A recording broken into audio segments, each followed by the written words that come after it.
जुनप्यो कहता है कि मुझे खुशी है, तुम जैसी गुंडी लड़की मेरी गर्लफ्रेंड है। जुनप्यो जानदी की दी हुई कॉफी कैन को अपने रूम में एक सीक्रेट मेमोरी की तरह रख लेता है। जानदी की फैमिली पर और मुसीबतें आती हैं।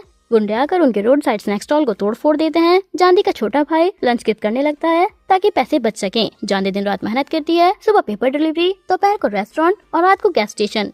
चीहो उसकी नाक से खून बहता देखकर उसे रुमाल देता है और कहता है कि मैं जुनप्यो की जगह होता तो बहुत हर्ट होता। मुझे जुनप्यो से जेलसी हो रही है। फैमिली को सपोर्ट करने के लिए जानदी सस्पिशियस कस्टमर का विजिटिंग कार्ड निकालती है जो उसे एक मॉडलिंग एजेंसी का एड्रेस देता है। जानदी परेशान होकर उस एड्रेस पर एक सुनसान अजीब सा ऑफिस में पहुंचती है। वो अंदर जाकर चेक करती है। वहाँ क्रीपी अंकल लोग उसे वियर्ड प्लेबॉय बनी ड्रेस पहनने को कहते हैं। जानदी डर के मारे पीछे हटने लगती है। तभी एक हैंडसम स्ट्रेंजर वहाँ आकर सेफली उसे बाहर ले जाता है। स्कूल में जानदी भूखी होती है और एक एम्प्टी स्टोर रूम में रामेन खाते हुए पकड़ी जाती है। खाना बनाने वाला वही स्ट्रेंजर लड़का होता है जिसका नाम है जेहा, जो कि एक फर्स्ट ईयर स्टूडेंट है। वो जानदी को कहता है कि वो उसका बहुत बड़ा फैन है और दोनों कॉमन वर्ल्ड से हैं। लेकिन सबटल तरीके से पता चलता है कि जेहा स्कूल में नर्डी लुक बनाकर रहता है जबकि टीवी पर वो टॉप मॉडल हेजे है। जेहा जानदी को एक फोटोशूट की जॉब दिलवाता है। फोटोशूट पर फोटोग्राफर जानदी और हेजे की केमिस्ट्री देखकर उनका एक फोटो मैगजीन कवर पर प्रिंट करा देता है। जुनप्यो जानदी को एक छोटे ट्रिप पर ले जाना चाहता है, पर जानदी जेहा के साथ काम करने की वजह से झूठ बोलती है कि गेहुल का बर्थडे है। जब मैगजीन कवर आउट होता है तो पूरे स्कूल में सन्नाटा छा जाता है। मैगजीन में जानदी को हेजे के साथ कोजी पोजीशन में देखकर जुनप्यो का दिमाग गुस्से से भर जाता है। वो मैगजीन को फेंक कर जानदी के पास जाता है और कहता है कि क्या तुम इस ट्रश के साथ घूमने के लिए मुझसे झूठ बोल रही थी। जानदी के समझाने पर जेहा जुनप्यो से कहता है कि तुम्हें अपनी गर्लफ्रेंड पर इतना कम भरोसा है। जेहा प्रोवोक करता है पर जानदी जुनप्यो को रोकने लगती है और कहती है कि मैं थक चुकी हूँ, मैं वहाँ वापस जाना चाहती हूँ जब मैं F4 और जुनप्यो को नहीं जानती थी। ये सुनते ही जुनप्यो इमोशनली हर्ट होकर चुपचाप वहाँ से चला जाता है। जानदी के ब्रेकअप के बाद स्कूल में दोबारा रेड कार्ड का टॉर्चर शुरू हो जाता है। जेहा भी रेड कार्ड दिखाकर जानदी को कहता है कि वो उसकी हिफाजत करेगा। जानदी के डेस्क पर अटैक होता है। जेहा कहता है कि ये जुनप्यो ने करवाया है, पर जीहो जानदी को कहता है कि जुनप्यो ऐसा कभी नहीं करेगा, उस पर भरोसा रखो। इसके बाद जानदी को एक गलत नोटिस देकर साइंस लैब में भेजा जाता है। वहाँ दरवाजा लॉक हो जाता है और लैब में धुआं भरने लगता है। जानदी बेहोश होने लगती है। तभी जेहा आकर विंडो तोड़ता है और उसे बचाकर ले जाता है। जेहा जानदी को अपने घर ले जाता है। सोने के बाद जेहा किसी को फोन करता है और फोन के दूसरी तरफ मैडम कैंग होती हैं। मैडम कैंग ने ही जेहा को ये सब गेम खेलने के पैसे दिए थे ताकि जुनप्यो और जानदी हमेशा के लिए अलग हो जाएं। जब जानदी को होश आता है वो जानदी को मनाने की कोशिश करता है कि वो जुनप्यो को छोड़ दे, पर जानदी कहती है कि मुझे जुनप्यो पर अभी भी भरोसा है क्योंकि उसने मुझ पर भरोसा किया था। जानदी वहाँ से जाने लगती है पर जेहा पीछे से आकर उसके मुंह पर रुमाल लगा देता है जिससे जानदी बेहोश हो जाती है। जुनप्यो अपने मेंशन वापस आता है तो उसे एक एनवेलप मिलता है। उसमें जानदी की बंधी हुई फोटो और उसके बालों का एक टुकड़ा होता है, साथ में वार्निंग भी कि जानदी को बचाना है तो अकेले आना। जुनप्यो F4 को बिना बताए ब्लैक हुडी पहनकर अकेले जानदी को बचाने निकल पड़ता है। एक डार्क वेयर हाउस में जानदी की आंखें खुलती हैं। वो चेयर पर बंधी होती है। जेहा मुस्कुराते हुए कहता है कि रेड कार्ड, साइंस लैब और मॉडलिंग सब उसका प्लान था। जानदी पूछती है कि वो ये सब क्यों कर रहा है तो जेहा अपने दिमाग का असली गेम बताता है और कहता है कि मेरा चेहरा देखो, क्या तुम्हें मेरा चेहरा देखकर किसी की याद नहीं आती। जेहा जुनप्यो को कहता है कि उसके भाई को F4 ने रूफटॉप पर टारगेट किया था, इसलिए वो बदला ले रहा है। जुनप्यो जानदी के बंधे होने की वजह से बिना कोई रेसिस्टेंस दिखाए चुप रहता है और सब कुछ झेलता रहता है। जानदी रो रो कर उन्हें रोकने की कोशिश करती है। जेहा कैमरा के सामने जुनप्यो को कहता है कि वो जानदी को छोड़ने का वादा करे, पर जुनप्यो कहता है कि मैं मर सकता हूँ पर जानदी को नहीं छोड़ सकता। गुस्से में जब जेहा चेयर उठाकर जुनप्यो को हर्ट करने वाला होता है, जानदी आगे आकर जुनप्यो को बचा लेती है। तभी F4 की ब्लॉकबस्टर एंट्री होती है। वो बिन और जियंग सभी गुंडों को खात्मा कर देते हैं और जीहो जेहा को ओवरपावर कर लेता है। हॉस्पिटल में जब जानदी की आंखें खुलती हैं, जुनप्यो व्हीलचेयर पर उसके पास होता है। दोनों एक दूसरे को स्टूपिड और डमी बोलकर क्यूट तरीके से झगड़ते हैं, जिससे पता चलता है कि दोनों बिल्कुल सही सलामत हैं। लेकिन जानदी के घर पर एक और मुसीबत आती है। लोन शार्क उनके पापा को उठाकर ले जाते हैं। जानदी की मॉम मैडम गैंग के सामने जाती हैं। मॉम अपनी सारी प्राइड भूलकर मैडम गैंग के सामने अपने ही सर पर नमक उड़ेल देती हैं और माफी मांगती हैं। मैडम गैंग पैसे देकर जानदी के पापा को बचा लेती हैं, लेकिन जानदी और उसके पापा ये पैसे मैडम गैंग को वापस करने जाते हैं।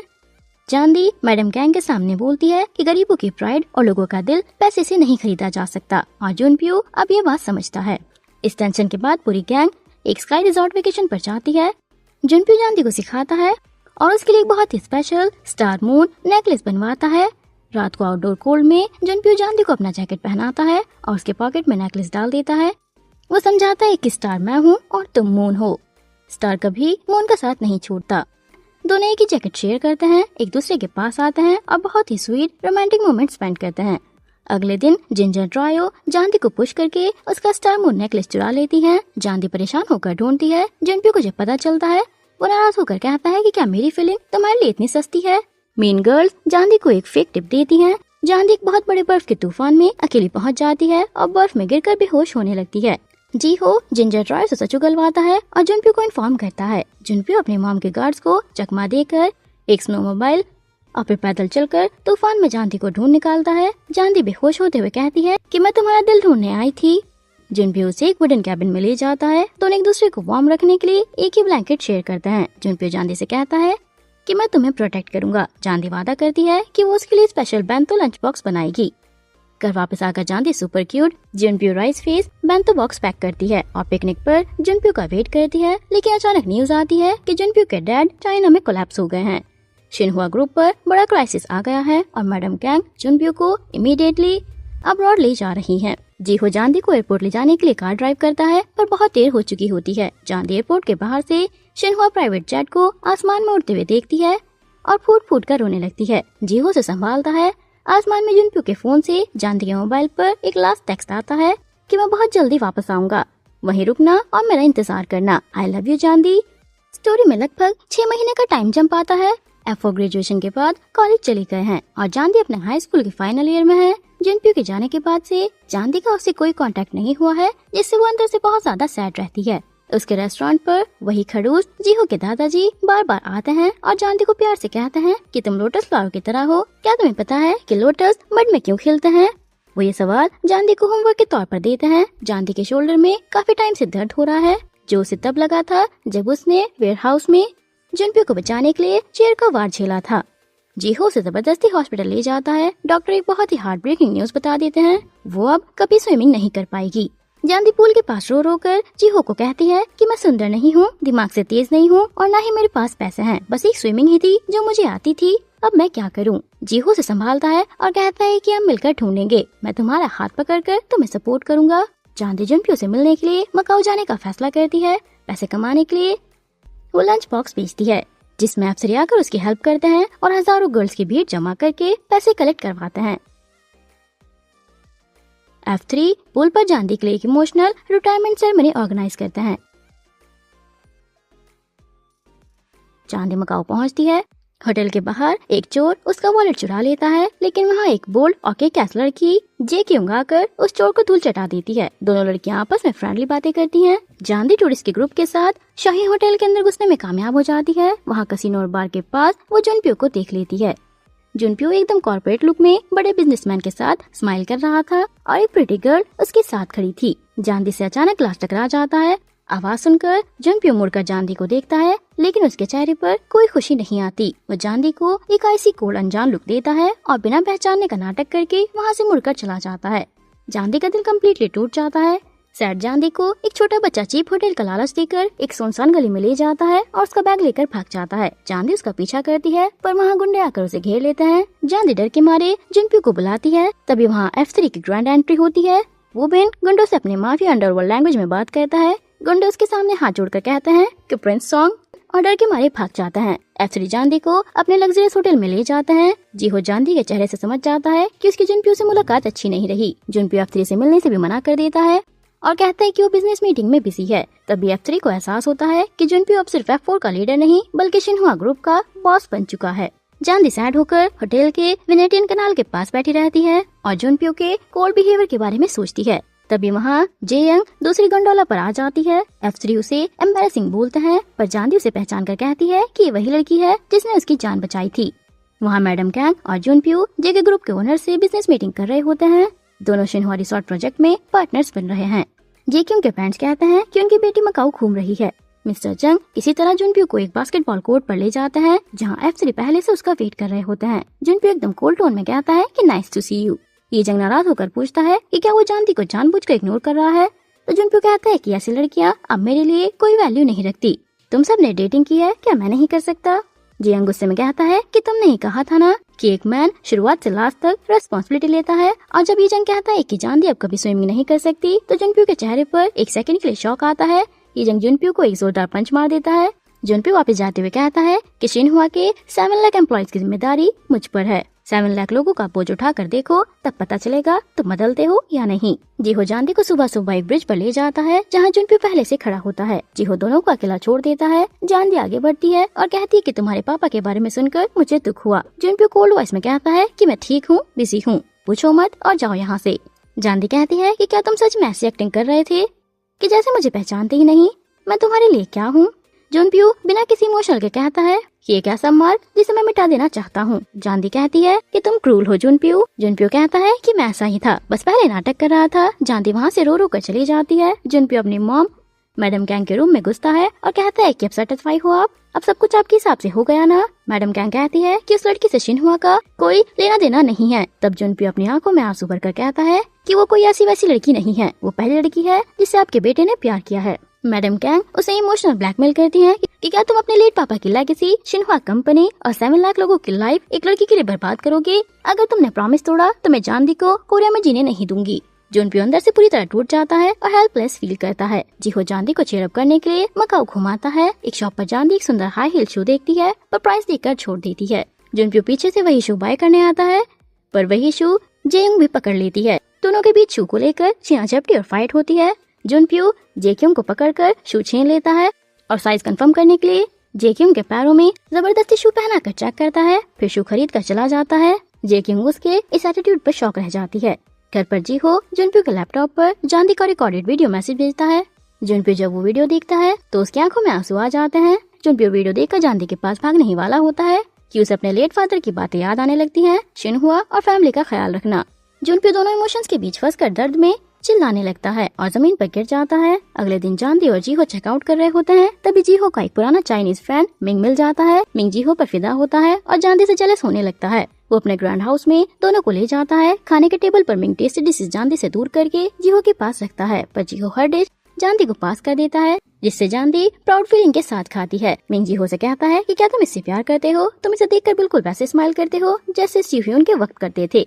मकाऊ में घूमते हुए जान दी का वॉलेट खो जाता है। जीहो स्ट्रीट पर एक परफॉर्मर से गिटार लेता है और जान दी के लिए स्ट्रीट सिंगर बन जाता है। जीहो वहाँ बहुत ही ब्यूटीफुल सॉन्ग गाता है जिसे सुनकर वहाँ भीड़ जमा हो जाती है और काफी पैसे कलेक्ट हो जाते हैं। घर लौटते हुए जान दी की शू की हील टूट जाती है।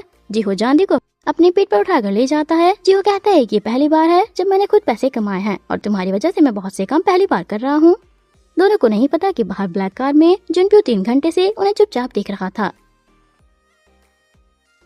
एयरपोर्ट पर जान दी और जीहो सियोल लौटने वाले होते हैं। जीहो जान दी को वही हाई हील शू गिफ्ट करता है जो जान दी ने दुकान पर पसंद किए थे। तभी जुनप्यो वहाँ पहुँचता है और जीहो को वहाँ देखकर चिल्लाता है। जीहो कहता है कि मैं पहले फ्रेंड होने की वजह से पीछे हट गया था, मैं अब और पीछे नहीं हटने वाला। जुनप्यो जीहो को गुस्से में एक जोरदार पंच मार देता है। जान दी बीच में आकर जुनप्यो को रोकती है और कहती है कि मैं जा रही हूँ। जुनप्यो जमीन पर गिर जाता है और मिस्टर जंग उसे संभालते हैं। जुनप्यो जो शू जान दी के लिए लाया था वो चेयर पर ही छोड़ देता है, जिसे बाद में जेक्योंग उठा लेती है। सियोल वापस आकर जान दी डिलीवरी के सिलसिले में जीहो के दादाजी को क्लिनिक ले जाती है। वहाँ पर एक प्रेग्नेंट लेडी आती है और जान दी ग्रैंडपा के साथ मिलकर उसकी डिलीवरी करवाती है। इस खूबसूरत एक्सपीरियंस से जान दी को नई लाइफ की राह मिलती है। वो जीहो को खुशी से बताती है, पहली बार मैंने जुनप्यो या स्विमिंग के अलावा किसी और चीज के बारे में सोचा है, मैं डॉक्टर बनना चाहती हूँ। जीहो उसके इस डिसीजन को फुल सपोर्ट करता है। जुनप्यो की एल्डर सिस्टर जुनही जान दी को रास्ते में मिलती है और उसे अपने घर ले जाती है।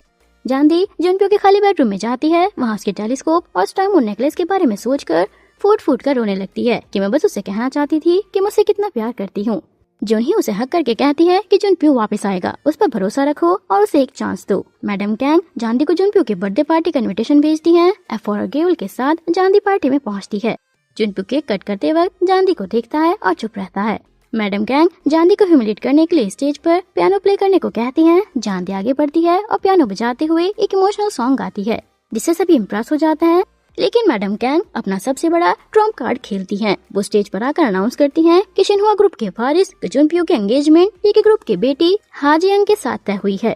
पूरे हॉल में सन्नाटा छा जाता है। जान दी का दिल पूरी तरीके से टूट जाता है। जेक्योंग और जुनप्यो दोनों शॉक रह जाते हैं। पार्टी के बाहर जुनप्यो गुस्से में मैडम कैंग से लड़ने के लिए जानदी का हाथ पकड़ कर खींचता है, पर गलती से वो जेक्यूंग का रिस्ट पकड़ कर ले जाता है। जानदी और बाकी सब ये देख कर शौक रह जाते हैं।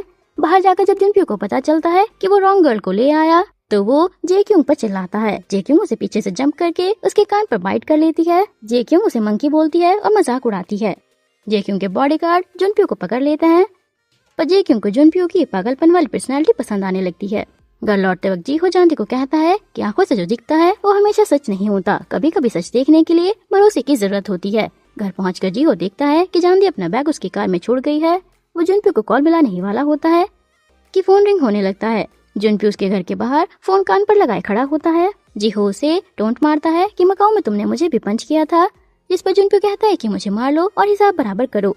जीहो स्माइल करके जानदी का छूटा हुआ बैग जुनप्यो को देता है। बैग के अंदर जुनप्यो के एक कर्ली हेयर डॉल और जानदी का प्यारा बर्थडे नोट मिलता है। जुनप्यो उसे देखकर अंदर से पिघल जाता है। कॉलेज में जेक्यूंग जानदी से मिलती है और उसे अपनी छोटी बहन बनाने की कोशिश करती है। फिर वह 4 के पास जाती है और जुनप्यो को हेडलॉक में पकड़ लेती है। जुनप्यो से दोबारा क्रेजी मंकी बोलता है, पर जेक्यूंग कहती है कि मैं इस एंगेजमेंट को आगे बढ़ाऊंगी और तुम्हें टेम करूंगी। जेक्यूंग जानदी और गेउल को अपने साथ शॉपिंग और हैंगिंग आउट पर ले जाती है। वो जानदी से पूछती है कि जुनप्यो को कैसे इम्प्रेस करें। जानदी विस्टफुल होकर जुनप्यो की सारी बातें बताती है कि वो गुस्से में डेंजरस है और प्यार में बुलडोजर। जेक्यूंग कहती है कि तुम मेरी डेटिंग कोच बन जाओ। जेक्यूंग जानदी के घर पर एक रात रुकने पहुंच जाती है। वो ट्रैक सूट पहनती है, बिल्कुल जुनप्यो की तरह। जेक्यूंग जानदी को बताती है कि उसे जुनप्यो से पहली नजर में प्यार हो गया था। दूसरी तरफ जानदी क्लिनिक पर क्रैंक के ग्राम्स मतलब कि जीहो के ग्रैंडपा के असिस्टेंट के तौर पर काम कर रही होती है। तभी जीहो वहाँ आता है और ग्राम्स को देखकर शौक में भाग जाता है। ग्राम्स ही जीहो के दादाजी हैं, जो कार एक्सीडेंट के बाद से अपने ग्रैंडसन के सामने आने से डरते थे।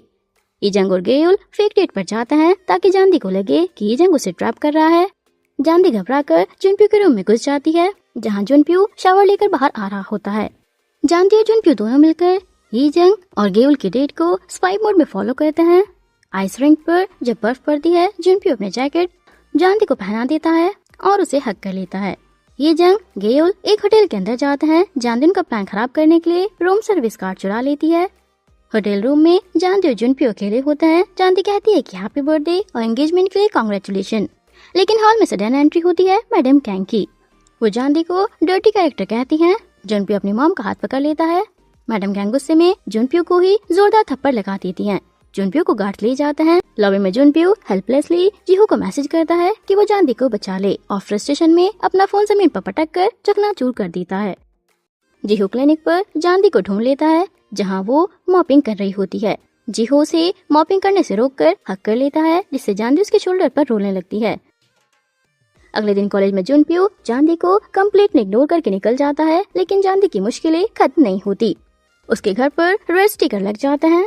जुनप्यो अपनी मॉम से लड़ रहा होता है। तभी उसकी एल्डर सिस्टर जुनही आकर अपनी मॉम पर गुस्सा करती है कि होटल के लिए बेटी को बेचा और इन्वेस्टमेंट के लिए बेटे को, अगर आगे और जरूरत पड़ी तो किसको बेचोगी। वो कहती है कि वो जुनप्यो के साथ ऐसा नहीं होने देगी। जानदी अपने घर की फाइनेंशियल क्राइसिस की वजह से नाइट शिफ्ट क्लीनिंग जॉब करती है। जीहो वहाँ आकर उसके साथ क्लीनिंग में हेल्प करता है, पर ज्यादा काम की वजह से जानदी बेहोश हो जाती है। जीहो उसे घर ले जाता है और उसके हेड पर किस करता है, जिससे बाहर खड़ा जुनप्यो देख लेता है और अंदर से टूट जाता है। घर के प्रेशर और जीहो जानदी को एक साथ देखकर जुनप्यो जेक्यूंग के साथ ऑफिशियली डेट करने का फैसला करता है। जेक्यूंग खुशी से जानदी को ये बात बताती है, जिससे जानदी का दिल बाहर से कांग्रेचुलेशन बोलते हुए भी अंदर से टूट जाता है। जुनप्यो जेक्यूंग की डेट के टाइम पर जेक्यूंग उससे किस मांगती है। जुनप्यो उसे किस करता है, पर उसकी आंखें एकदम खुली और कोल्ड रहती हैं। जीहो ये देखकर जानदी का फेस अपनी साइड कर लेता है ताकि वो ये सीन ना देख सके। बाद में रेस्टोरेंट में जंबो रेमन चैलेंज जीतकर जेक्यूंग डबल डेट रिसोर्ट ट्रिप की विश मांगती है। जुनप्यो, जेक्यूंग, जानदी और जीहो चारों रिसोर्ट जाते हैं। रिसोर्ट पर जेक्यूंग जे लव जे कपल रिंग लाती है। जानदी पुल के पास बैठी होती है और उसकी स्टार मून नेकलेस, जिसमें भी जे लव जे था, पानी में गिर जाता है। जानदी उसे लेने पानी में कूदती है, पर उसके खराब शोल्डर की वजह से वो डूबने लगती है। तभी जुनप्यो पानी में कूदकर जानदी को बचा लेता है। जुनप्यो ने जानदी के लिए स्विमिंग सीखी थी। जुनप्यो उसे बाहर निकाल कर कहता है कि मैं किसी और को तुम्हें बचाने नहीं दे सकता, लेकिन जीहो आकर जानदी को अपने साथ ले जाता है। रिसोर्ट पूल में जेक्यूंग जुनप्यो के पास आती है और उसे पीछे से बैक हक कर लेती है। जानदी वहाँ अपने नेकलेस ढूंढने वापस आती है और जुनप्यो जेक्यूंग को पूल में हक करते हुए देख लेती है। पूल पर जुनप्यो जेक्यूंग से कहता है कि वो किसी और से प्यार करता है, पर जेक्यूंग अपने कान बंद करके चिल्लाती है कि वो कुछ और नहीं सुनना चाहती। बाद में यीजंग एक क्लब में ड्रंक होकर लड़ाई कर लेता है और एक बंदा उसके हाथ तोड़ देता है। वो बिन अपने मॉबस्टर गैंगस्टर्स के साथ वहाँ आकर उन गुंडों की धुलाई करता है और यीजंग को बचाकर ले जाता है। रिसोर्ट से लौटकर जीहो और जांदी एक बुद्धिस्ट टेम्पल जाते हैं, जहाँ एक मॉन्क जीहो को बोलता है कि जांदी एक लोटस फ्लावर की तरह है जो उसे एक फैमिली देगी। जांदी के पेरेंट्स पैसे कमाने के लिए सियोल छोड़कर जाते हैं और जांदी कैंगसैंग एक छोटे से रूम में शिफ्ट हो जाता है। जुनप्यो यीजंग से मिलने जाता है। यीजंग बताता है कि जांदी की स्विमिंग करियर खत्म हो चुकी है, क्योंकि पिछले साल जुनप्यो को बचाने के लिए जो लकड़ी का डंडा जांदी के शोल्डर पर लगा था, उससे उसकी बॉडी हमेशा के लिए डैमेज हो गई। ये सुनकर जुनप्यो कम्प्लीटली गिल्ट में डूब जाता है और पूल पर जाकर फूट फूट कर रोता है। जांदी के नए छोटे से रूम के बगल वाले अपार्टमेंट में जुनप्यो नया नेबर बनकर जाता है। वो बहाना बनाता है कि ये उसकी शिन्हुआ लीडरशिप की लाइफ टेस्ट ट्रेनिंग है। जुनप्यो जांदी के घर घुसकर उसका सारा रेमन अकेला ही चट कर जाता है। रात को जुनप्यो के कमरे में कॉकरोच आ जाता है, जिससे डरकर शिन्हुआ का मल्टी मिलियनर चिल्लाने लगता है। जांदी आकर कॉकरोच को मारती है और जुनप्यो को सुलाकर जाती है। गेयुल युनजे यीजंग की चाइल्डहुड लव से इंस्पायरिंग बातें सुनकर यीजंग को प्रपोज करती है, पर यीजंग कूल बनकर कहता है कि मैं अच्छी लड़कियों से दूर रहता हूँ, मैं बेवकूफ लड़कियों से दूर रहता हूँ और मैं अपने दोस्तों के दोस्तों को डेट नहीं करता। गेयुल रोकर चली जाती है। दूसरी तरफ जीहो जांदी के लिए एक पूरा आर्ट गैलरी प्राइवेट बुक कर लेता है। जांदी जीहो का स्केच बनाती है और जीहो उसे सारा में लोटस गिफ्ट करता है और कहता है कि लोटस कीचड़ में खेलता है पर दुनिया को सुंदर बनाता है, तुम भी ऐसे ही हो। नेक्स्ट सीन में जेक्यूंग जुनप्यो के रूम में आती है। जुनप्यो उसे खींचते हुए उठाने की कोशिश करता है, पर उसका बैलेंस बिगड़ जाता है। जुनप्यो सीधा जेक्यूंग के ऊपर बेड पर गिर जाता है। यीजंग अपने टूटे सपने और फैमिली ड्रामा से परेशान होकर गेयुल के साथ क्लब जाता है और गुंडों से पिटने के बाद अपने डैड पर ही भड़क जाता है। अनकंफर्टेबल होकर गेयुल उसके चेहरे पर पानी फेंक कर चली जाती है। दूसरी तरफ जीहो क्लिनिक पर अपने दादाजी से मिलता है। दादाजी उससे माफी मांगते हैं, पर जीहो रोककर कहता है कि माफी 15 साल पहले मांगनी चाहिए थी। उस बच्चे ने कितना वेट किया था आपका। जीहो बारिश में भाग जाता है और गुस्से में बेहोश हो जाता है। जांदी उसे संभालती है और उसके घर रात भर ध्यान रखती है। जुनप्यो जांदी के भाई कैंगसैन के लिए स्कूल के बाहर पिज्जा बफे ट्रक लगवा देता है, लेकिन मैडम गैंग के आदमी जुनप्यो को जबरदस्ती वहाँ से ले जाते हैं। लेकिन स्टोरी तब बदलती है। मैडम गैंग जांदी के नए छोटे से रूम पर आकर उसे टोंट मारती हैं। मैडम गैंग के जाने के बाद F3 और गेयुल वहाँ आकर जांदी के घर को रिडेकोरेट करके बिल्कुल नया लुक दे देते हैं।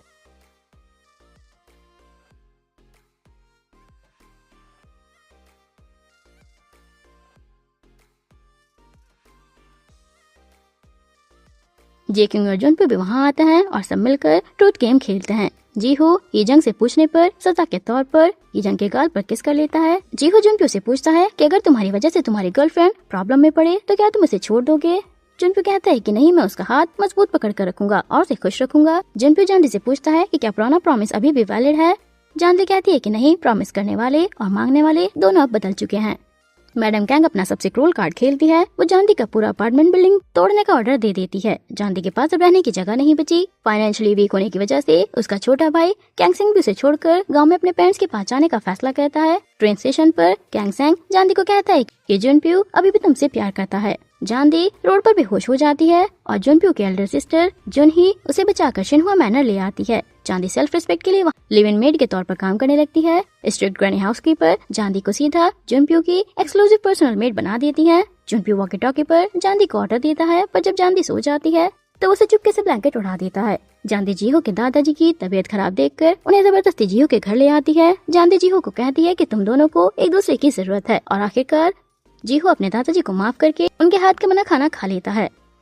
दूसरी तरफ गेयुल यीजंग के पास आती है और कहती है कि तुम एक डरपोक हो जो प्यार से डरते हो। गेयुल उसे युनजे की सेरेमिक पजल पीस देता है और कहता है कि बच्चे अपनी पसंदीदा चीज के लिए हेजिटेट नहीं करते, क्योंकि उन्हें पता है कि खोने पर वो रो पड़ेंगे। ये सुनकर यीजंग शौक में गेयुल के पीछे भागता है। एक रात जुनप्यो और जांदी साथ में हॉरर मूवी देख रहे होते हैं, तभी जेक्यूंग वहाँ आ जाती है। पैनिक में जांदी जुनप्यो के अलमीरा के अंदर छिप जाती है। जेक्यूंग मूवी खत्म होने के बाद सोए हुए जुनप्यो के गाल पर किस करके चली जाती है। जेउंग के जाने के बाद जुनप्यो जांदी को क्लोजेट से बाहर निकालकर अपनी गोद में उठाकर रूम तक ले जाता है। नेक्स्ट मॉर्निंग जांदी जुनप्यो को जगाने के लिए अलार्म क्लॉक उसके कान के पास बजाती है। जुनप्यो कंबल खींचता है, जिससे जांदी का बैलेंस बिगड़ जाता है और वो सीधा जुनप्यो के ऊपर गिर जाती है। जुनप्यो से दूर करने के बजाय और टाइटली हक कर लेता है कि बस 5 मिनट और। तुम मेरे इतने पास हो पर लगता है कि जैसे कोई सपना है। दोनों एक दूसरे की आंखों में देख रहे होते हैं कि तभी जेक्यूम डोर खोलकर कमरे में एंट्री ले लेती है। मैडम गैंग जुनप्यो के कमरे में आती हैं और जांदी को मेड आउटफिट में देखकर आग बबूला हो जाती हैं। पर ग्रैनी हाउसकीपर मैडम गैंग के आगे ढाल बनकर खड़ी हो जाती हैं और कहती हैं कि नौकर रखना उनका काम है, मैडम गैंग का नहीं। दूसरी तरफ ये जंग युनजी के पीछे जाता है और देखकर शॉक हो जाता है कि युनजी उसके अपने बड़े भाई के साथ रिलेशनशिप में है। ये देखकर ये जंग का दिल पूरी तरह टूट जाता है। शिनहुआ मैनर में मैडम गैंग और जेक्यूंग के घर वाले मिलकर जुनप्यो और जेक्यूंग की शादी का अनाउंसमेंट कर देते हैं। जेक्यूंग जांदी को अपने ब्राइडमेड बनने के लिए कहती है, इससे जांदी अंदर से टूट जाती है। जीहो जांदी को खुश करने के लिए एक कपल फोटोग्राफी कॉन्टेस्ट में ले जाता है, जहाँ दोनों फेक कपल बनकर शूट करते हैं और चीक किस के साथ जेजू आइलैंड की ट्रिप जीत जाते हैं। पूरा ग्रुप जुनप्यो, जेक्यूंग, जांदी, गेयोल और F3 जेजू आइलैंड पहुंच जाते हैं। जेक्यूंग जांदी से अकेले में कहती है कि मुझे पता है कि तुम और जुनप्यो एक दूसरे से प्यार करते हो। मैं सेल्फिश हूँ पर मैं जुनप्यो को नहीं छोड़ सकती और सॉरी बोलती है। शादी की रात जुनप्यो अपनी एल्डर सिस्टर जुनही से बात करता है। जुनही कहती है कि मैं डर गई थी इसलिए सब छोड़कर भाग नहीं सकती, तुम ऐसी गलती मत करना। जुनप्यो जीहो के पास जाता है और कहता है कि मुझे एक पंच मारो। जीहो से पंच कर देता है, जिसके बाद जुनप्यो कहता है कि मैं जांदी को नहीं छोड़ सकता। जुनप्यो जेक्यूंग को मिलता है और घुटनों पर बैठकर कहता है कि मैं तुमसे शादी नहीं कर सकता, मैं किसी और से प्यार करता हूँ, मुझे माफ कर दो। पर जेक्यूंग जिद्दी होकर कहती है कि मैं इंतजार करूंगी। वेडिंग डे पर जुनप्यो ग्रूम सूट पहन कर आता है और F3 के आगे आकर कहता है कि वो बिन मेरा हाथ तोड़ दो ताकि शादी रुक जाए। वो बिन हाथ तोड़ने ही वाला होता है, तभी जांदी वहाँ पर आ जाती है और कहती है कि तुम डरपोक हो, तुम चीजों का सामना करने की बजाय भाग रहे हो। जुनप्यो जांदी को पकड़ता है और बिल्कुल पास आकर कहता है कि तुम मुझे बोलो कि मैं ये ना करूँ, बोल दो कि मैं ना जाऊँ। पर जांदी बिल्कुल चुप रहती है। तभी एक अशर वहाँ आकर जांदी को बुला लेता है कि जेक्यूंग उसे याद कर रही है। जब जांदी जेक्यूंग के रूम की तरफ जा रही होती है और रास्ते में उसे गूंज किडनैप कर लेते हैं। मैडम गैंग जुनप्यो के फोन पर जांदी की फोटो भेजती है और वार्निंग देती है कि ग्रूम बहुत टाइम ले रहा है। जुनप्यो हेल्पलेस होकर वेडिंग पर चला जाता है। अल्टर पर जब मिनिस्टर पूछता है कि क्या किसी को इस शादी से ऐतराज है, तो सबको शॉक देते हुए जेक्यूंग खुद हाथ उठा देती है कि मैं जुनप्यो से शादी नहीं कर सकती। ये जंग वो बिन और गेयोल एक एक करके उसके सपोर्ट में खड़े हो जाते हैं। जेक्यूंग अपने डैड से रिक्वेस्ट करती है कि शिनहुआ के साथ डील कैंसिल ना करें। मैडम गैंग गुस्से में लाल पीली होकर वहाँ से निकल जाती है। जेक्यूंग के बॉडीगार्ड जांदी को छोड़ देते हैं और उसे एक प्राइवेट याच पर ले जाते हैं। शादी टूटते ही जुनप्यो सीधा भागकर याच पर पहुंच जाता है और जांदी को हक कर लेता है। दोनों आइलैंड के एक सुपर रोमांटिक डेकोरेटेड विला में पहुंच जाते हैं, जहां कैंडल्स और रोज पेटल्स की महफिल होती है। अगले दिन सारे दोस्तों को पता चलता है कि जेक्यूंग न्यूयॉर्क जा रही है। जांदी और जुनप्यो एयरपोर्ट पर भागते हैं। दोनों गर्ल्स एक दूसरे को हक करके रो पड़ती हैं। जेक्यूंग हंसते हंसते कहती है कि अगर तुम दोनों का ब्रेकअप हुआ तो मुझसे अप्रूवल लेनी पड़ेगी। फ्लाइट में बैठकर जेक्यूंग मकाऊ वाले शो देखकर पुरानी बातें याद करती है और चुपके से अपने आंसू साफ करती है। लेकिन सियोल लौटते ही मैडम गैंग का ब्रूटल रिवेंज मोड ऑन हो जाता है। शादी टूटने की वजह से शिनहुआ जे के ग्रुप मर्जर खत्म हो जाता है। गुस्से में मैडम गैंग जुनप्यो को घर में हाउस अरेस्ट कर देती हैं। वो जांदी के रेस्टोरेंट पर पहुंचकर उसका लगेज बाहर फेंक देती हैं और कहती है कि तुम्हें लगता है कि तुम बच जाओगी, मैं तुम्हें बर्बाद कर दूंगी। तभी वहाँ दादाजी एंट्री मारते हैं और मैडम गैंग को डांटते हैं। फिर एक ऐसा सीन आता है जिससे मैडम गैंग और जांदी दोनों के होश उड़ जाते हैं। जांदी मेरे पोते जीहो की होने वाली ब्राइड है। मैडम गैंग चुपचाप चली जाती हैं। दादाजी जांदी को जबरदस्ती अपने और जीहो के घर ले आते हैं ताकि वो सेफ रहे। जीहो और जांदी एक ही घर में रहते हैं, पर दादाजी जीहो को क्लियर बोलते हैं कि वो जांदी की मदद के लिए उसे लाए हैं। दूसरी तरफ सेक्रेटरी जंग जांदी के पास आता है और एक पर्सनल रिक्वेस्ट करता है कि वो जांदी को एक कोमा पेशेंट के पास पार्ट टाइम जॉब पर भेजता है जो उनके परिवार जैसा है। जांदी उस बेचारे पेशेंट के पास बैठकर उसे इंस्पायरिंग स्टोरीज और पोएम सुनाती है। घर पर जांदी जीहो की कार धोते हुए पानी से मस्ती करती है। बाद में जीहो एक पोएम पढ़कर धीरे से कहता है कि मैं तुमसे कहना चाहता था कि मैं तुमसे प्यार करता हूँ। पर जब वो पीछे मुड़कर देखता है तो जांदी सो चुकी होती है। जीहो स्माइल करके चुप हो जाता है। दूसरी तरफ ये जंग का हाथ काम करना बंद कर देता है और वो पोट्री छोड़ रहा होता है। गेयोल उसके हाथ को ठीक करने के लिए दिन रात अलग अलग बिल्डिंग्स में जाकर मेहनत करने लगती है। एंड में वो बिना अपना माफिया कनेक्शन का यूज करके बॉडीगार्ड्स को डिस्ट्रैक्ट कर देता है और जुनप्यो हाउस अरेस्ट से भाग निकलता है। जुनप्यो जांदी को बाहर निकालता है। जांदी के साथ एक छोटा सा अर्फन बच्चा भी होता है। जुनप्यो पहले तो जेलसी में उस बच्चे को साइड करता है, पर बाद में तीनों मिलकर जू में एक super cute fun filled date enjoy करते हैं। जुनप्यो जांदी से पूछता है कि उसकी लाइफ कैसी चल रही है और कहता है कि मैं तुम्हारा ध्यान रखूंगा। वो जानता है कि विच मॉम शादी टूटने के बाद चुप नहीं बैठेंगी, पर जांदी साफ कह देती है कि मुझे किसी के सहारे या प्रोटेक्शन की जरूरत नहीं है, मैं और तुम इक्वल हैं, मैं अपने मामले खुद देख लूंगी। दोनों एक छोटे बच्चे चैन के साथ जू एंजॉय करते हैं। शाम को जुनप्यो कहता है कि ये सब एक ऐसे ड्रीम जैसा लग रहा है। तभी सेक्रेटरी जंग का कॉल आता है और जुनप्यो के घर लौटना पड़ता है। वो हैवी हार्ट के साथ जांदी को बाय बोलता है। दूसरी तरफ ये जंग स्टूडियो में युनजी की दी हुई पजल पीस को देख रहा होता है। तभी गेयोल वहाँ आती है जो बुरी तरीके से थक चुकी है पर खुश है। वो ये जंग को एक ऊंची बिल्डिंग के रूफटॉप पर ले जाती है। सुबह 7 बजे जैसे ही सूरज निकलता है दो अलग अलग बिलबोर्ड एड पर सनलाइट ऐसे पड़ती है कि बाकी सब वॉश आउट हो जाता है और सिर्फ एक मैसेज चमकता है जिस पर लिखा होता है आई लव यू हीजंग। हीजंग को समझ आता है कि 3 साल पहले युनजे ने उसे इसी स्पॉट पर सुबह मिलने बुलाया था। हीजंग वहाँ जमीन पर गिरकर रो पड़ता है कि काश उसे एक सेकंड चांस मिल पाता। गेउल चुपचाप उसे रोते हुए देखती है, उसका दिल भी टूट जाता है। बाद में हीजंग स्टूडियो में गेउल को बुलाता है। वो क्ले पर नंगे पैर डांस कर रहा होता है। वो गेउल को कहता है कि उसका हाथ शायद पहले जैसा ना रहे, पर वो भागेगा नहीं, क्योंकि किसी ने मुझे सिखाया है कि गिव अप करने के बाद कितना रिग्रेट होता है। दोनों साथ में क्ले स्टॉम्प करते हैं। ये जंग गेउल के पास आता है, किस करने ही वाला होता है कि गेउल का फोन रिंग हो जाता है। फोन पर उसकी मॉम का इमरजेंसी कॉल होता है। हॉस्पिटल में जीहू के दादाजी को सडनली हार्ट अटैक आता है क्योंकि उन्हें कोई डिस्टर्बिंग कॉल मिला होता है। जानदी पैनिक में मेडिसिन ढूंढती है, पर जीहू डर के मारे फ्रीज हो जाता है। दादाजी बच तो जाते हैं, पर सिचुएशन क्रिटिकल है। मैडम गैंग टीवी पर जू डेट की न्यूज देखकर आग बबूला हो जाती हैं। वो जानदी पर डायरेक्ट अटैक करने के बजाय उसके लव्ड वन को टारगेट करती हैं। गेउल के डैड को जॉब से निकलवा देती हैं। जीहू के दादाजी की आर्ट फाउंडेशन को बंद करवाने की धमकी देती हैं। जुनप्यो अपनी मॉम के पास आता है और कहता है कि मैं शिनहुआ की सारी रेस्पॉन्सिबिलिटीज हैंडल करूंगा, तुम्हारे सारे रूल्स मानूंगा, बस जानदी को छोड़ दो। मैडम गैंग स्माइल करती हैं और प्रॉमिस करती हैं कि वो जानदी को हाथ नहीं लगाएंगी। ग्रैनी हाउसकीपर जुनप्यो को वार्न करती हैं कि अपनी मॉम पर विश्वास मत करना। जीहू को अपने दादाजी का पुराना बॉक्स मिलता है जिसमें उसके बचपन के शू और फैमिली ड्राइंग्स होती हैं। दादाजी हमेशा उससे प्यार करते थे। हॉस्पिटल लॉबी में जीहू पियानो बजाता है। रिवर के पास जीहू जानदी से कहता है कि वो अपने फाउंडेशन, अपने दादा और जानदी को प्रोटेक्ट करना चाहता है, पर उसकी आवाज ब्रिज के फाउंटेन्स के शोर में दब जाती है। जानदी मन ही मन कहती है गुड बाय जानदी के फायर फाइटर। जानदी उस कोमा पेशेंट से मिलने जाती है और कहती है कि वो अब नहीं आ सकती क्योंकि उसके लव्ड वन उसकी वजह से हर्ट हो रहे हैं। जैसे ही वो निकलने लगती है, पेशेंट का हाथ मूव करता है। उसके बाद जानदी मैडम गैंग के पास जाती है और कहती है कि मैं जुनप्यो को छोड़कर दूर चली जाऊंगी, बस मेरे दोस्तों को बख्श दो, मैं तुमसे हारी नहीं हूँ, मैं बस अपनों को दुख देना नहीं चाहती। जानदी ग्रैनी से मिलती है और जुनप्यो के रूम में जाकर उसे एक पिकनिक डेट पर ले जाती है। वहाँ वो जुनप्यो के लिए वही आइकॉनिक फेस राइस बनाकर लाती है। बीच पर दोनों एक साथ टाइम स्पेंड करते हैं। जुनप्यो पूछता है कि तुमने आज तक क्यों नहीं कहा कि तुम मुझे पसंद करती हो। जानदी कहती है कि मैं तुमसे बहुत प्यार करती हूँ, इतना कि मैं रुक नहीं पाई। और जानदी खुद आगे बढ़कर जुनप्यो को किस करती है। घर लौटते हुए जानदी कार रुकवाती है और अपना लगेज बाहर निकालती है। वो कहती है कि मैं तुमसे दोबारा कभी नहीं मिलूंगी, आज हमारा आखिरी दिन था। जुनप्यो शौक में पीछे भागता है। जानदी बस में बैठ जाती है। जुनप्यो बस के पीछे चिल्लाता हुआ भागता है। बस के अंदर जानदी फूट फूट कर रोती है और जुनप्यो को सॉरी बोलती है। जानदी अपने परिवार के पास एक छोटे से फिशिंग विलेज पहुंच जाती है। वहाँ उसे पता चलता है कि डेब्ट कलेक्टर के डर से उसके डैड बोट पर छिपकर काम करने गए हैं। जानदी डिसाइड करती है कि वो सियोल वापस नहीं जाएगी। सियोल में जानदी के जाने के बाद सब बिखर जाता है। जीहो खुद को काम में लगा लेता है, जबकि जुनप्यो पूरी तरह सेल्फ डिस्ट्रैक्टेड बन गया है क्योंकि उसे वही पुरानी जानदी वाली डेट याद आती है। पुलिस आकर उसे अरेस्ट कर लेती है। लॉकअप में जुनप्यो अकेले इमोशनली डेड होकर बैठा होता है, जहाँ उसकी सिस्टर जुनी उसे देखने आती है। विलेज वाले घर में उसकी मॉम जानदी से सब पूछने की कोशिश करती है। जानदी बात को घुमाती है, पर मॉम समझ जाती है कि जुनप्यो के साथ सब खत्म हो गया है। दूसरी तरफ ये जंग गेउल से मिलता है और कहता है कि क्या अब हमें अपने बारे में बात नहीं करनी चाहिए। गेउल पहले ही समझदारी दिखाते हुए कहती है कि आपको मुझसे प्रेशर लेने की जरूरत नहीं है, मैंने अपनी तरफ से पूरी कोशिश की, इसलिए मुझे कोई रिग्रेट नहीं है। लेकिन ये जंग के फेस के एक्सप्रेशन बता रहे हैं कि वो ये नहीं सुनना चाहता। फिर सीन शिफ्ट होता है शिनहुआ मैनर पर। सेक्रेटरी जंग जुनही को उस सीक्रेट कोमा पेशेंट के पास ले जाते हैं और वो पेशेंट कोई और नहीं बल्कि जुनप्यो और जुनही के डैड होते हैं। जुनही फूट फूट कर रो पड़ती है। मैडम गैंग ने पूरे 10 साल तक अपने बच्चों से छिपाया था कि उनके डैड जिंदा हैं, ताकि वो कंपनी की पावर ना खोए। जुनही मैडम गैंग पर गुस्सा करती है और तभी पीछे से जुनप्यो अंदर आता है।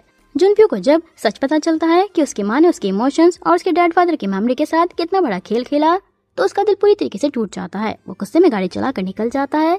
जीहो को टीवी न्यूज पर फिशिंग मार्केट के बैकग्राउंड में जानदी दिख जाती है। F3 जुनप्यो को बताता है, पर जुनप्यो टूट चुका होता है और कहता है कि मैं कैसे परिवार का बेटा हूँ, मैं उससे क्या प्रॉमिस करूं, मैं उसे और दुख नहीं देना चाहता। फिशिंग विलेज में लोन शार्क जानदी की फैमिली पर हमला कर देते हैं। तभी जीहो हीरो की तरह एंट्री मारता है और सारे पैसे देकर डेब्ट क्लियर करता है।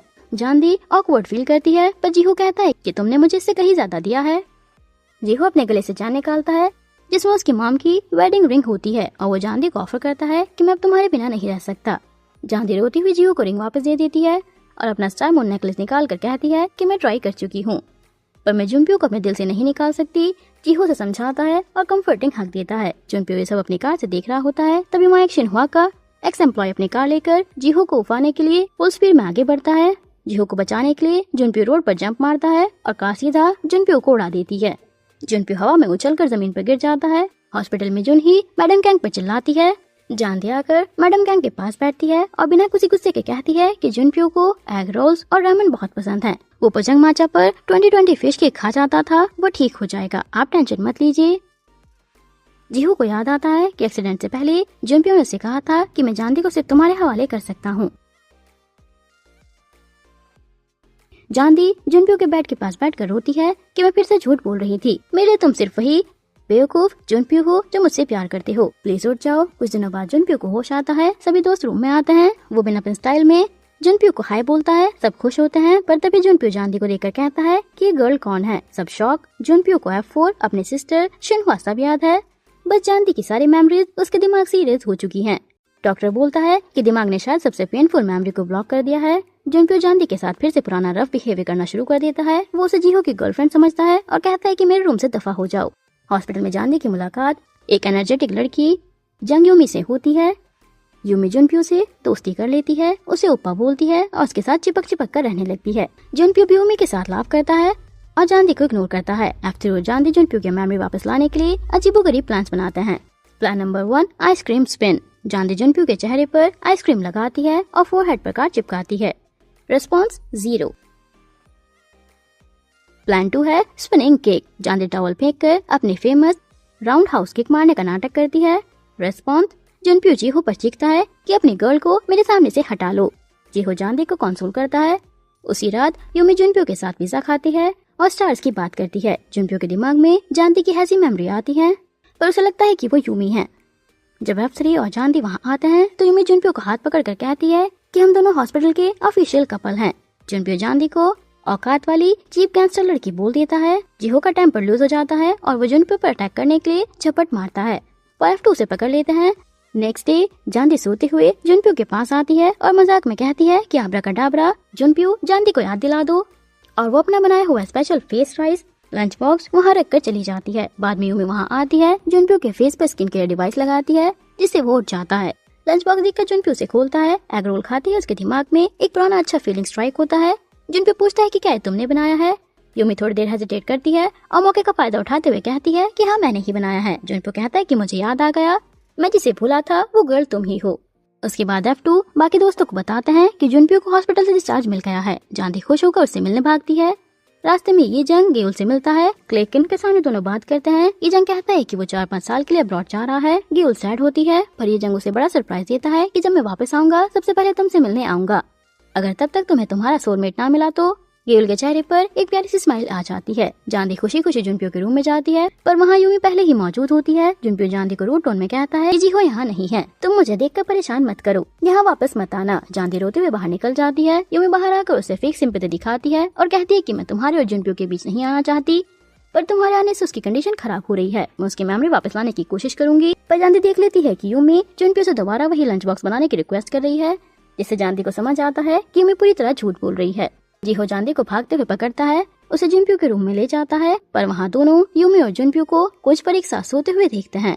जानदी पूरी तरीके से टूट जाती है। जुनप्यो जिससे मैंने प्यार किया था वो अब चला गया है। बाद में यूमी अपना बनाया लंच बॉक्स जुनप्यो को देती है। जुनप्यो टेस्ट करता है और कहता है कि ये टेस्ट अलग है, तुमने पहले झूठ बोला था। जुनप्यो फ्रस्ट्रेटेड फील करता है और जानदी वीड गर्ल के बारे में सोचने लगता है। नाटक करती है कि वो उसकी कितनी केयर करती है।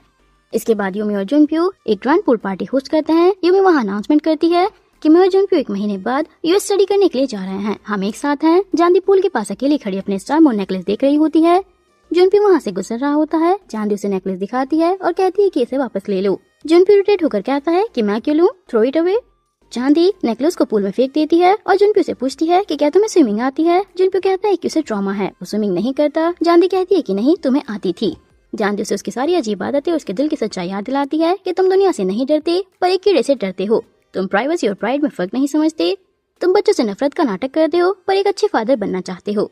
और ये सुनकर जानदी बैकवर्ड पुल के पानी के अंदर जानदी नीचे बैठ जाती है और बाहर नहीं आती। जुनप्यो शॉक में खड़ा होता है और तभी उसके दिमाग में सारी पास्ट मेमोरीज और वाटर इमरजेंसीज की मॉन्टेज फ्लड हो जाती हैं। Memories back. जुनप्यो चीखता है जानदी और पानी में जंप कर देता है। वो जानदी को बाहर निकालता है, CPR देता है और रोते हुए उसके होश में आने का वेट करता है। जानदी आंखें खोलती है और कहती है कि क्या तुम्हें याद आ गया। जुनप्यो से हक कर लेता है। यूमी वहाँ से मुंह बनाकर निकल जाती है। हाई स्कूल ग्रेजुएशन पार्टी वाले दिन जानदी F4 के साथ डांस करती है और हर एक दोस्त को वो बिन, हीजंग, जीहू अपने मन में इमोशनल थैंक यू बोलती है।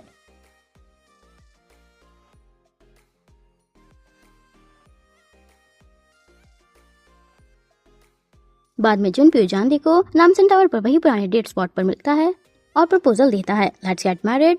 मैं 4 साल के लिए यूएस जा रहा हूँ, कंपनी को संभालने, तो मेरे साथ चलो। जानदी मना कर देती है क्योंकि उसका खुद का डॉक्टर बनने का सपना है। तुम वापस आओ 4 साल बाद, तब सोचूंगी। अब स्टोरी 4 साल आगे बढ़ती है। जुनप्यो अमेरिका से शिनहुआ ग्रुप का सक्सेसर मैनेजिंग डायरेक्टर बनकर टीवी इंटरव्यू दे रहा होता है। मैडम कैंग और फादर जो रिकवर हो रहे हैं साथ में खुश दिखते हैं और जो शिनहुआ की नई चेयरवुमन बन चुकी है। हीजंग स्वीडन से वापस लौटता है और सीधा गियोल की पोट्री क्लास में जाकर उसे सरप्राइज देता है। जानदी अब शिनहुआ यूनिवर्सिटी में मेडिकल स्टूडेंट है और जीहो भी उसके साथ है। जानदी और जीहो एक आइलैंड पर मेडिकल वॉलंटियर कैंप में काम कर रहे होते हैं। सडनली आसमान में एक हेलीकॉप्टर आता है और उसमें से जुनप्यो लाउड स्पीकर पर कहता है, ओए कॉमनर जानदी, बीच पर आओ। जानदी बीच पर भागती है। जुनप्यो हेलीकॉप्टर से उतरता है, अपनी स्टाइल एंट्री मारता है और जानदी को हक कर लेता है कि मैं तुम्हारे बिना नहीं जी सकता। जुनप्यो अपने घुटनों पर बैठता है, रिंग बॉक्स निकालता है और कहता है कि जानदी मैरी मी। तभी नीचे से F3, जीहो, हीजंग, वो बिन की आवाज आती है कि हमें इस प्रपोजल से ऑब्जेक्शन है, हमारे अप्रूवल के बिना ये शादी नहीं हो सकती। सभी दोस्त बीच पर एक साथ सनसेट के सामने खड़े होते हैं, हंसते हैं और आगे की लाइफ के लिए रेडी होते हैं। F4 जानदी की अनब्रोकन बॉन्ड के साथ ये स्टोरी यहीं पर एंड हो जाती है। सच्ची ताकत हर हाल में अपने वजूद और उसूलों पर टिकी रहने में है। पैसा, स्टेटस और पावर से कहीं ज्यादा कीमती सच्चा प्यार, दोस्ती और लॉयल्टी है।